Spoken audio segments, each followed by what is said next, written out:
Welcome back friends, this is current affairs funda. आज मैं आपको मेंस स्ट्रेटजी के बारे में बताऊंगा कि जिन लोगों ने आईबीपीएस आरआरबी का मल्टीपर्पस का प्रीलिम्स का एग्जामिनेशन क्वालिफाई कर लिया है, अब उनकी मेंस में क्या स्ट्रेटजी होनी चाहिए। तो सबसे पहले आपके लिए बहुत बहुत बधाइयां दोस्तों। मेंस के लिए मैं आपको बताना चाहूंगा, आपको पूरी एनर्जी पोटेंशियल के साथ आना होगा, क्योंकि ये एग्जामिनेशन के में आपके मार्क्स जोड़ेंगे भी और इसी के अकॉर्डिंग आपका फाइनल सिलेक्शन होगा। तो मैं आपको बताऊंगा कौन से टॉपिक आपको पिक करने हैं सबसे पहले, और उसके ऊपर कुछ ऐसी टेक्निक जिससे आपका स्कोर बूस्ट हो सके। तो अगर आप पहली बार ये वीडियो देख रहे हैं तो दोस्तों इस वीडियो को सब्सक्राइब करें, चैनल को सब्सक्राइब करें और वीडियो को लाइक करें, कमेंट करके अपने डाउट्स पूछें, साथ में इस चैनल को शेयर भी करें। सबसे पहले पैटर्न अगर की बारे में बात करता हूं, पैटर्न समझना पड़ेगा आपको। रीजनिंग में आपका हिंदी और इंग्लिश दोनों मोड में आएगा। 40 मार्क्स होते हैं और 40 क्वेश्चन पूछे जाते हैं। 50 मार्क्स के 40 क्वेश्चन आपसे पूछे जाएंगे। क्वांट में दोस्तों 40 क्वेश्चन होंगे और ये 50 नंबर के होंगे। तो ये दोनों सबसे ज़्यादा वेटेज होते हैं, 100 मार्क्स होता है यहाँ पर। तो मैं आपको बता दूं, पेपर का लेवल जो होता है, अभी मत जाइएगा पेपर का लेवल कैसा होगा, क्योंकि अब आरआरबी ने क्या करा है, प्रीलिम्स और मेंस करा दिया है। तो डेफिनेटली पेपर के लेवल में थोड़ा चेंजेस होंगे, लेकिन हमें अपनी बेस्ट तैयारी के साथ जाना होगा वहाँ पर। जनरल अवेयरनेस में 40 क्वेश्चन होंगे, 40 मार्क्स के। इंग्लिश लैंग्वेज में दोस्तों आपके 40 लैंग्वेज जो इंग्लिश का पेपर होगा वो हिंदी में भी होगा, ठीक है। तो इंग्लिश और हिंदी दोनों ऑप्शनल लेंगे, आप चूज कर सकते हैं। दोनों 40-40 के ही होते हैं। कोई भी पेपर आप दोनों में से आइदर अटेम्प्ट करेंगे। आप अगर इंग्लिश अटेम्प्ट करते हैं तो पूरा इंग्लिश में आएगा, और अगर हिंदी में अटेम्प्ट करेंगे तो आपका पूरा हिंदी में आएगा। लेकिन ऐसा नहीं है कि जिस लोगों का पेपर जो पेपर इंग्लिश में आया उसका ही हिंदी वर्जन आपको हिंदी में मिल जाए। इंग्लिश का पेपर बिल्कुल अलग होगा, हिंदी मीडियम जो उसका आएगा वो बिल्कुल अलग होगा। आपके पास में पूरी चॉइस रहेंगी कि आप रीजनिंग, क्वांट, जनरल अवेयरनेस को इंग्लिश में अटेम्प्ट करें और केवल आप हिंदी को आकर हिंदी में अटेम्प्ट करें, या फिर सारे आप हिंदी में दे सकते हैं और इंग्लिश लैंग्वेज को आप इंग्लिश में अटेम्प्ट कर सकते हैं। ये आपका ऑप्शनल रहेगा वहां पर, ठीक है। कंप्यूटर नॉलेज की अगर मैं बात करूं तो ये आपका 40 क्वेश्चन वहां पर होंगे और 20 नंबर आएंगे। टोटल 200 क्वेश्चन, 200 मिनट का, 200 मार्क्स का। और कंपोजिट टाइम जो आपको मिलेगा वो 2 घंटे का मिलेगा, मतलब 2 घंटे में आपको इस पेपर को अटेम्प्ट करना होगा। फाइन, तो इस स्ट्रेटजी के साथ आप जाइएगा। और दूसरी चीज, जो लोग हिंदी में कंफर्टेबल हैं वो हिंदी में ही पेपर दें।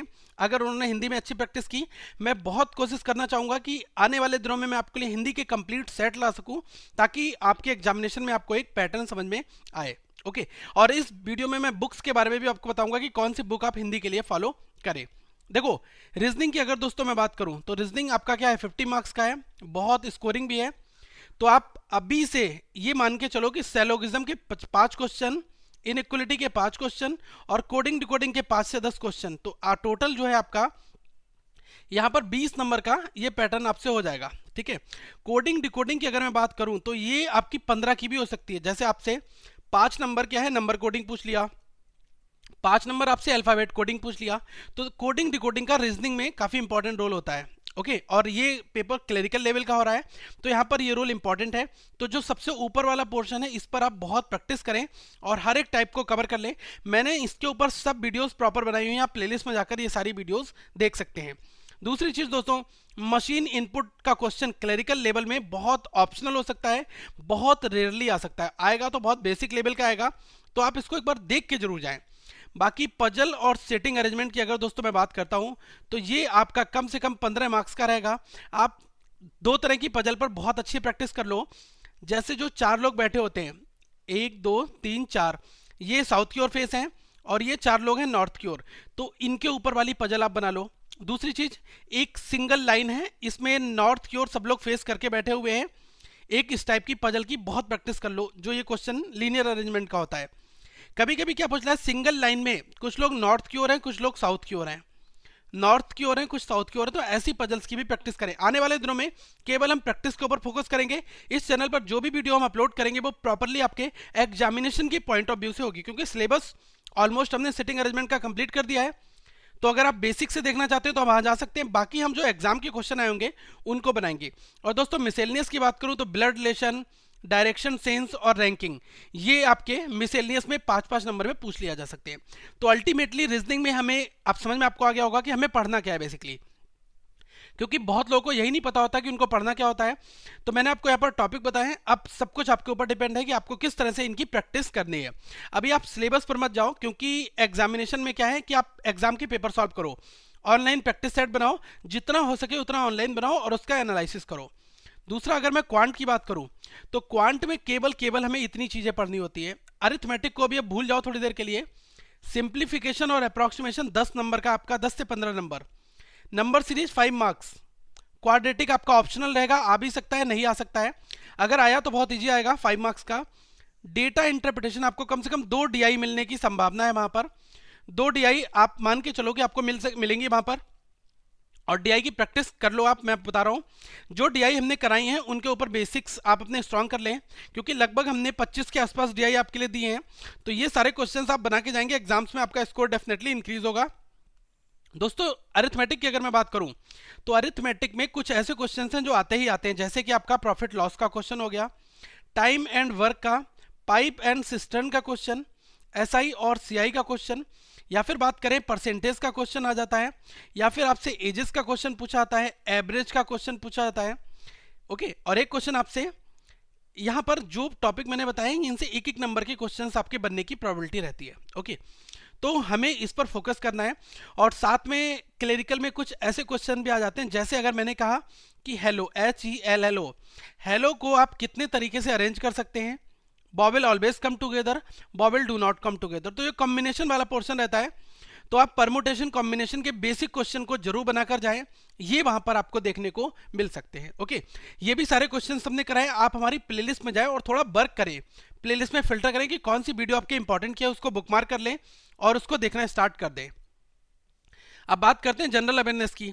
तो देखो, जनरल अवेयरनेस और बैंकिंग में हमें क्या फोकस करना है। सबसे पहले मैं आपको बताऊं कि प्रीवियस के 3 मंथ का GA, देखो जिस करंट मंथ में आपका एग्जाम है उसका आपको GA पढ़ना जरूरी है, और प्लस उससे पहले 3 मंथ का। तो ये स्ट्रेटजी आपको बनानी है यहाँ पर। दूसरी चीज, रूरल बैंक का एग्जामिनेशन है, तो आपको समझना पड़ेगा कि नाबार्ड क्या है, नाबार्ड की थोड़ी हिस्ट्री, और जो रीजनल रूरल बैंक का कंसेप्ट है ये कहाँ से आया, क्या है बेसिकली, इसके बारे में मैं कोशिश करूंगा कि इनके ऊपर आपको काफ़ी कंप्रेहेंसिव मटेरियल दे सकूं, ताकि आप यहाँ पर अच्छा स्कोर कर सकें। और दूसरी चीज़, जो गवर्निंग बॉडीज़ हैं उनके बारे में आप डिटेल में पढ़कर जाएं। फाइनेंशियल न्यूज़ में आपसे आ सकता है कि RBI ने अभी डीमोनेटाइजेशन स्कीम लॉन्च की थी सेंट्रल गवर्नमेंट की हेल्प से। ये है क्या, डीमोनेटाइजेशन और डीवैल्यूएशन में क्या डिफरेंस होता है। करेंसी को कौन सी कंट्री ने अभी करेंसी डीवैल्यूएट की थी, अभी इंडिया ने डीमोनेटाइजेशन किया है। तो ये सब समझना पड़ेगा, क्योंकि यहाँ से क्वेश्चंस हमारे बन सकते हैं। तो मैं आपको लिटरली वही चीज़ बताना चाहूँगा कि जो आपके डायरेक्ट एग्जाम में आ सकती है। बाकी बैंकिंग अवेयरनेस में मैं आपको बताऊं टाइप्स ऑफ अकाउंट कौन कौन से, जैसे एक अकाउंट आपसे हर बार पूछा जाता है BSBDA, ये कभी इसकी फुल फॉर्म पूछ ली जाती है कि basic saving bank deposit account क्या होता है। फाइनेंशियल इंक्लूजन से रिलेटेड टर्म्स जैसे कि वित्तीय समावेश क्या है। ओके, ये सारी चीजें, तो हमें इनके बारे में थोड़ा सा डिटेल पढ़ने की जरूरत है। मैं आपको कोशिश करूंगा कि ज्यादा से ज्यादा चीजें आपके एग्जाम के पॉइंट ऑफ व्यू से आप तक ला सकूं। अब दोस्तों, जो लोग पेपर को इंग्लिश में अटेम्प्ट करना चाहेंगे इंग्लिश वाले को, और जो हिंदी में देना चाहेंगे, तो अगर इंग्लिश में आप अटेम्प्ट करते हो तो आपको sentence rearrangement, parajumble, error spotting, reading compression और क्लॉज टेस्ट, यही आपकी 5 ऐसी चीजें हैं जो आपके इंग्लिश के सिलेबस को कवर करती हैं। और क्लरिकल लेवल का एग्जाम है, तो आप ये मान के चलना कि आपसे इकोनॉमिक बेस्ड पैसेज थोड़ा सा पूछा जा सकता है, क्योंकि क्या है, कभी भी पूछ लेगा कि एग्रीकल्चरल सेक्टर में कितना इन्वेस्टमेंट हुआ है, क्या आंकड़े हैं, इनसे रिलेटेड कभी क्वेश्चन आपसे आ सकता है। तो आप थोड़ा सा प्रैक्टिस में अपनी सब चीज़ों को रखें। बाकी मैं आपको कहूंगा कि अभी जितने दिन आपका एग्जाम बचा हुआ है, आप क्या करो, पर डे एक इंग्लिश का सेट लगाओ। जो लोग इंग्लिश में बहुत ज़्यादा वीक हैं, तो केवल यही तरीका है कि आप सेट पर डे सॉल्व करो, और जितनी प्रैक्टिस कर लोगे उतना आपका स्कोर यहाँ पर बढ़ेगा। दूसरी, जो लोग हिंदी में तैयारी कर रहे हैं, मैं आपके लिए बता दूं, हिंदी में पेपर बहुत आसान नहीं आता। कुछ लोग कहते हैं सर 40 में से मैं 35 अटेम्प्ट करके आया हूं और मेरे 30 नंबर तो इंग्लिश में हिंदी में आ ही जाएंगे, लेकिन वहां पर नंबर 18-20 आते हैं। तो उसका रीजन भी है कि आपको जो दिखता है वो होता नहीं। अगर आपकी इंग्लिश में बहुत अच्छी कमांड है, आपने प्रैक्टिस पेपर बनाए हुए हैं, तभी आप इंग्लिश वाले पेपर को हिंदी में अटेम्प्ट करें, क्योंकि चीज़ें जितनी ईजी दिखती हैं उतनी ईजी होती नहीं। पैसेज आपके लिए पूरा मिलेगा, और पैसेज के बाद आपसे क्वेश्चंस पूछे जाएंगे। क्लॉज टेस्ट मिलेगा आपको, मतलब कि हिंदी में लिखा हुआ एक अनुवाद कर दिया होगा, उसमें कुछ बीच में ब्लैंक होंगे जो आपको भरने होंगे। वाक्यों को आपको अशुद्धि करनी होगी, जिसको हम एरर कहते हैं, और वाक्यों को एक सही आकार में लगाना होगा आपको, जिसको हम सेंटेंस रीअरेंजमेंट कहते हैं। तो ये सारी चीज़ें आपके एग्जाम्स में आएंगी। आप क्या करो, कि एक किरण पब्लिकेशन या अरिहंत की बुक आती है, किरण या फिर अरिहंत, इनकी बुक ले लो, दोनों की कोई भी, जो आरआरबी के हिंदी पेपर को कवर करती है। और यहाँ पर जो प्रैक्टिस सेट दिए इनको दो दो बार लगा लो, और मुहावरे आप पढ़ लो किसी भी हिंदी व्याकरण की बुक से जो लुसेंट की बुक हो। वाक्यों की शुद्धि अशुद्धि, समानार्थी शब्द और संधि विच्छेद, ये सारी चीजें बेसिक फंडामेंटल जो है इनको पढ़ लो, जो मूल चीजें होती हैं हिंदी की इनको पढ़ लो, ताकि आपका स्कोर वहां पर अच्छा बन सके। ओके, अब दोस्तों कंप्यूटर है आपका, वो हिंदी इंग्लिश दोनों भाषाओं में आएगा। तो कंप्यूटर की हिस्ट्री बहुत इंपॉर्टेंट है, ये आपसे पूछी जा सकती है। जनरेशन कितनी होती है कंप्यूटर में, कौन सी जनरेशन में क्या चीज यूज हुई है, ये चीज। इंटरनेट का बेसिक क्या है, लैन वैन मैन, ये सारी चीजें क्या होती हैं। ऑफिस 2003 और 2007 के क्वेश्चंस और एमएस एक्सेल से क्वेश्चंस काफी आते हैं। नेटवर्क का स्ट्रक्चर क्या होता है, टोपोलॉजी क्या होती है, लेयर कितनी होती है, यहां से क्वेश्चन आपके बनेंगे। ऑपरेटिंग सिस्टम के बेसिक क्या है, कितने टाइप के ऑपरेटिंग सिस्टम होते हैं। प्रोग्रामिंग लैंग्वेज क्या होती हैं, जावा प्रोग्रामिंग लैंग्वेज कौन सी है, ऑब्जेक्ट ओरिएंटेड प्रोग्रामिंग लैंग्वेज कौन सी होती है, यहां से आपके क्वेश्चंस बनते हैं। एंटीवायरस का क्या रोल होता है, सिक्योरिटी क्या है, फायरवॉल क्या है, एंटी मालवेयर क्या है, ये सारी चीजें आपसे पूछी जा सकती हैं। तो बेसिक स्ट्रक्चर यही है, इन टर्म्स को देखो, इनको सॉल्व करो। सबसे बड़ा बताऊं, कंप्यूटर में केवल एक बुक ले लो आप, ल्यूसेंट की, ल्यूसेंट जीके के नाम, ल्यूसेंट की कंप्यूटर की बुक आती है, पतली सी बुक है, इसमें हर एक सब्जेक्ट वाइज दिया है, इन सबको कवर कर लो, आपको किसी भी और मटेरियल की जरूरत नहीं पड़ेगी, क्योंकि इसमें बहुत अच्छा डेटा दिया है और एरर फ्री बुक है। ओके, ये बुक काफी अच्छी बुक है, इसको आप फॉलो कर सकते हैं। फाइन। दूसरी चीज दोस्तों, अगर आप बुक परचेस कर रहे हैं, आपको बुक समझ में नहीं आ रही है, तो आप हमारी वीडियोस देख सकते हैं, हमने कंप्यूटर के ऊपर वीडियोस बनाई हैं, वो लिंक आपको डिस्क्रिप्शन बॉक्स में मिल जाएगा। सारे लिंक मैं आपको दे दूंगा, जो रीजनिंग के लिंक होंगे, जो क्वांट के लिंक होंगे, जनरल अवेयरनेस के होंगे, सब कुछ आप यहाँ पर क्वांट में नीचे देख सकते हैं डिस्क्रिप्शन बॉक्स में। फाइन। अब सब कुछ आपका डिपेंड करता है प्रैक्टिस के ऊपर, जो प्रैक्टिस करेगा उसका फाइनल सिलेक्शन होगा। मैं अभी आपको एक चीज बता रहा हूं, फाइनल सिलेक्शन। तो अगर आपने प्रीलिम्स में बहुत मेहनत की और आप चाहते हैं कि आप अभी यहां पर सपोज करो कि ये 6 लोग बैठे हुए हैं, ठीक है, और इन 6 लोगों में से केवल 2 लोगों की जॉब लगनी है, तो आप इन 6 लोगों में से एक हैं। पहले मैं आपको रियलिटी से अवगत कराना चाहूंगा कि असली रियलिटी कहती क्या है। तो इन 6 लोगों में से 2 लोगों की जॉब लगने वाली है, तो आप ये मान के चलो कि ये 2 लोग आपसे ज्यादा मेहनत कर रहे हैं। अगर आपने प्रैक्टिस सेट प्रॉपर सॉल्व कर लिए और उसका एवेल्युएशन कर लिया कि प्रैक्टिस सेट में कहां पर मैंने गलती की है, किन किन चीजों पर मुझे फोकस करने की जरूरत है, तो आपकी यहां पर एंट्री हो सकती है। ओके, क्योंकि अगर ये सारे लोग तैयारी करेंगे तो इसमें बेस्ट तैयारी देखी जाएगी। तो अभी मैं आपसे यही कह रहा हूं कि आप अपनी चीजों को अभी थोड़े दिन के लिए कुछ चीजों को छोड़ दें और केवल अपनी बुक्स और अपने प्रैक्टिस सेट्स, अगर आपने एक ड्रीम देखा है गवर्नमेंट जॉब का, क्योंकि आपके पास बहुत अच्छी अपॉर्चुनिटी है जिन लोगों ने एग्जाम क्वालिफाई कर लिया है, और जिन लोगों का प्रीलिम्स का क्वालिफाई नहीं हुआ है, तो मैं यही कहूंगा कि आप अपनी वीकनेस से कुछ सीखें और 2017 के लिए एक ऐसा रेजोल्यूशन लें कि हम वहां पर अच्छा करेंगे और एक अच्छा स्कोर लाएंगे। तो दोस्तों इसी के साथ मैं आपसे अलविदा लेना चाहूंगा, और आते ही आते मैं आपको बहुत सारे वीडियोस और भी दूंगा।